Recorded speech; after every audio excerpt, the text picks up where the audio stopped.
Olá pessoal, tudo bem? Professor César falando. Bom, estamos aqui para mais uma aula de ensino remoto de emergência. Em vídeo anterior, o tio mostrou para vocês como é que a gente resolve um exercício de adição de padrão, certo? Como é que eu uso a técnica de adição de padrão no laboratório. Era disso que se tratava o exercício. Então, naquele vídeo, o tio deixou bem claro que o propósito era dar a competência para vocês de aprender a fazer. Agora, os próximos vídeos terão como objetivo compreender o método de adição de padrão, que é o caso desse vídeo aqui agora. Então, qual que é o tema da nossa aula de hoje, né? Agora nós vamos fazer um pouquinho um momento de delírio, ok? Onde a gente vai refletir um pouquinho sobre os métodos de quantificação. Então, lembra que o tio falou para vocês? Serão 7 métodos que iremos trabalhar no curso. 7 métodos de quantificação. Para o VEVIS, o tio escolheu 3 para trabalharmos. O primeiro era a curva de calibração. O segundo era ponto único. E o terceiro, o método de adição de padrão.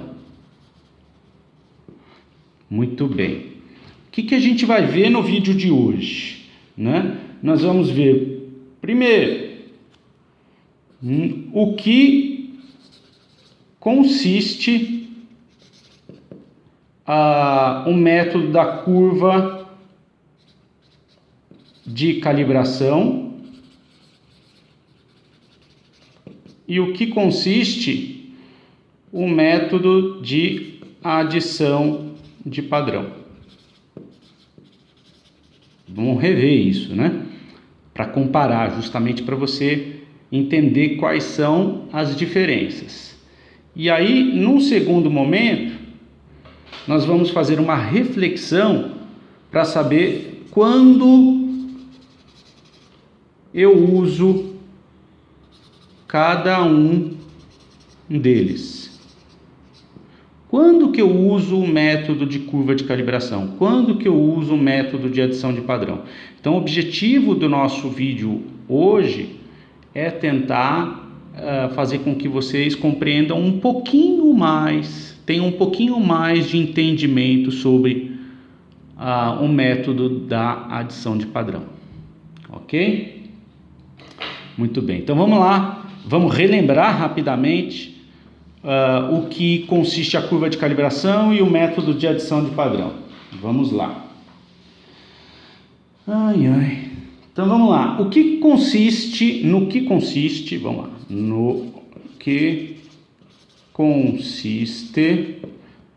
o método da curva de calibração? No que consiste o método? Simplesmente isso.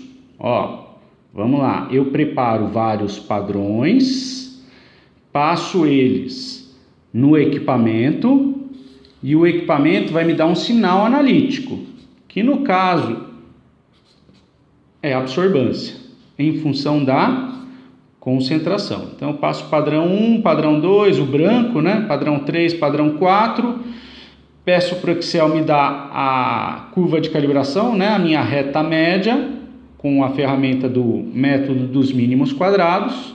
E aí o que é que eu faço? Eu passo a amostra no equipamento, né? A amostra vai me dar um valor de absorbância, que por meio da equação da reta eu rebato no gráfico e acho a concentração.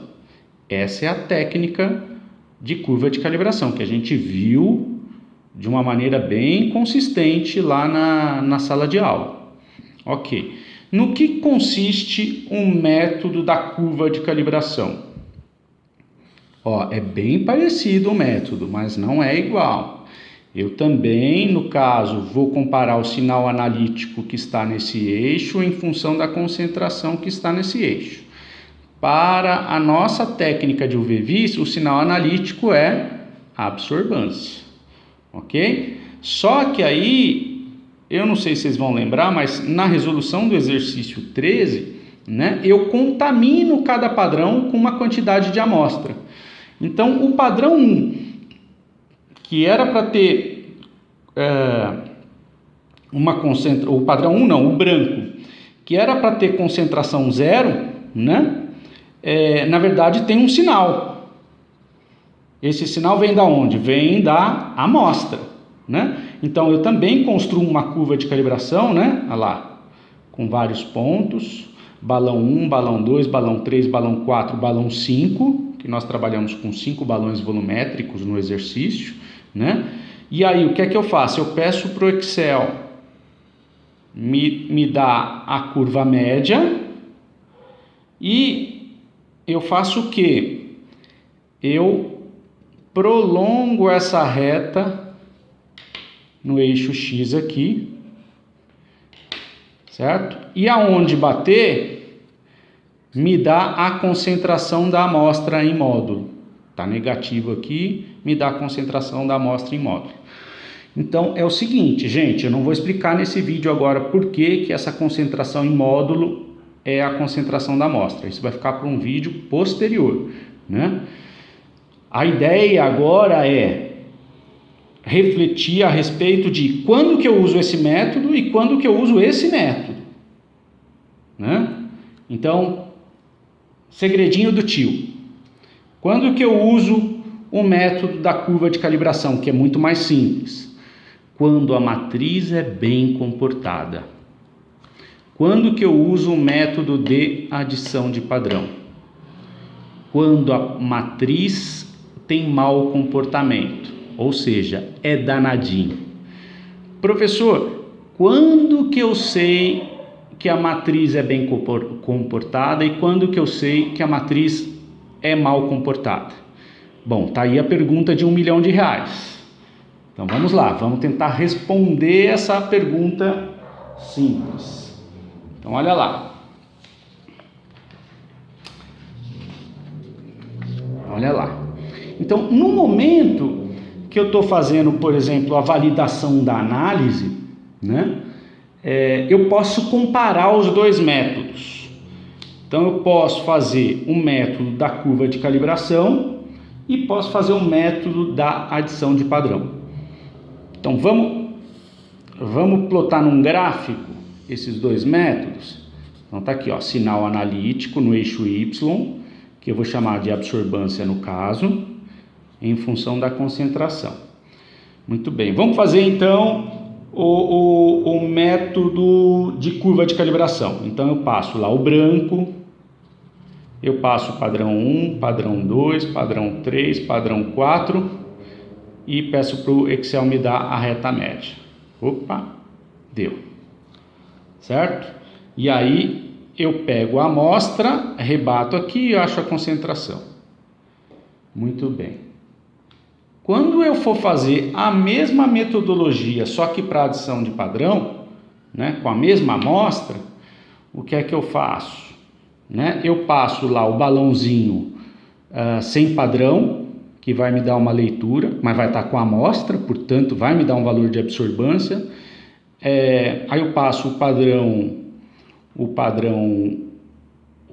balão 2, o balão 3, o balão 4, o balão 5 e peço para o Excel me dar a reta média. Muito bem. Quando eu rebater aqui, eu acho a concentração da amostra. Isso aqui que eu acabei de mostrar para vocês é uma situação onde a matriz é bem comportada, né? Então, quando eu tenho bom comportamento é quando essas retas ficam praticamente paralelas, ok? Tá, professor, não entendi. Calma que você já vai entender. Agora vamos entender, vamos mostrar a situação onde eu tenho um mau comportamento de curva. Vamos lá. No momento da validação da análise, certo? Vamos supor que eu estou comparando os dois métodos. A absorbância em função da concentração. Olha lá. Então, vou fazer curva de calibração. Passo branco, balão 1, balão 2, balão 3, né? Reta média, curva de calibração. E aí, isso daqui é curva de calibração. Quando eu for fazer a passagem da amostra, só que com método de adição de padrão, né? E der, por exemplo, balão 1, só com a amostra, diluída. Balão 2, balão 3, balão 4, balão 5. Faltou folha aqui, né? E aí, vamos supor que a reta média me deu isso aqui, ó. Ok? Ficou uma porcaria isso aqui que eu desenhei, mas tudo bem. O fato é que eu acho que deu para entender, ó. O grau de inclinação da reta mudou muito, né? Então, aqui tinha um grau de inclinação, aqui tem outro. Isso aqui está demonstrando que eu tenho uma matriz mal comportada, né? Existe algum elemento na matriz da minha amostra que, neste caso, como aumentou a minha taxa de absorção de luz, de radiação eletromagnética, existe algum elemento na matriz que está interferindo na minha análise, né? Então, é como se eu estivesse comparando coisas muito diferentes, né? O meu padrão construído dentro do laboratório, bonitinho, onde eu tento imitar a matriz com água ou com ácido que eu abri a amostra, enfim, né? O meu padrão, ele tem um comportamento de crescimento. E a minha amostra, ela tem outro, né? Existe alguma coisa ali que não importa o que é, né? Essa amostra já passou pela etapa de remoção de interferentes, né? Que está lá na fase de preparação da amostra e de fato não mudou muita coisa, né? Quer dizer, já houve a remoção dos interferentes, mas tem alguma coisa na matriz que está me trazendo uma taxa de crescimento maior para a amostra do que para os meus padrões puramente feitos lá por mim. Então é como se eu estivesse comparando coisas distintas. Quando esse tipo de situação ocorre, o conveniente é trabalharmos com adição de padrão e não curva de calibração. Porque se eu simplesmente usar a curva de calibração e colocar o valor da leitura da amostra aqui, ó, ele vai estar um pouco fora do valor real, né? Então, da mesma forma que pode mudar para cima, né, aumentar a taxa de absorvância, pode mudar para baixo, né? Então, eu posso ter um comportamento contrário assim, né? A curva de calibração me dá uma reta assim, e quando eu vou fazer, por exemplo, por método de adição de padrão, me dá uma outra reta assim, ó, né? Então, quando acontece assim também, a gente tem que dar preferência para um método de adição de padrão e não curva de calibração. Então, era isso que eu queria passar para vocês no vídeo de hoje, pessoal. Vou ficando por aqui e no próximo vídeo eu vou tentar, pelo método das derivadas, tentar demonstrar o porquê que é válido esse prolongamento da curva e por que esse valor é em módulo a concentração da amostra. Tá bom? Um abraço, até mais.